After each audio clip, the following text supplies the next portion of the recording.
एकच नारा मी आहे बघा, एकच आहे भीमवाला. जे नाही पटलं ते तोडावरच बोला, म्हणून जातीवादी कुत्रे माझ्या मागे बुडू भुकत, पण मला नाही परवा, कारण संविधानच माझी असली ताकद. संविधानावर जळणारे बघितले मी खूप, पण जडून जडून होते ते नुसतंच दूर.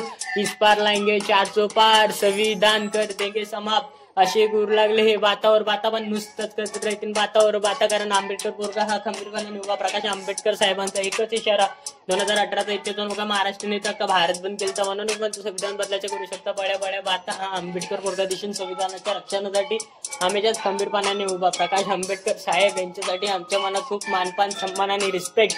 कारण यांच्या अंगात येते रक्त, त्या रक्तामुळे खातो तो घास, घेतो तो श्वास, थाटामाटामध्ये राहतो आज. संविधानाचे घेतो सारे फायदे, आणि या सर्व गोष्टींचा क्रेडिट फक्त मिस्टर आंबेडकरांना. तर तुम्ही काय म्हणता आम्ही संविधान बदलू, संविधान बदलून एक नवीन घडू, हे बोल मी त्याच लोकांकडून ऐकले. ते शिक्षण शाळेच्या बाबतीत हमेशाच मागे होते. यांना तर कधी यांच्या शाळेचा 9वीचा निबंध लिहून जमत नाही, आणि आज हे भारताचं संविधान बदलायला निघाले. भारतीय संविधान श्रेष्ठ आहे, भारतीय संविधान महान आहे. भारतीय संविधान एवढं महान आहे की संविधानावर अभ्यास करून बघा, भारतीय संविधानमध्ये फक्त 102 संशोधन मिळालेले आहेत. म्हणून भारतीय संविधान जगात श्रेष्ठ आहे. एवढं चांगलं संविधान असून तुम्ही त्याला बदलाच्या मागे यायचं दिसून येते.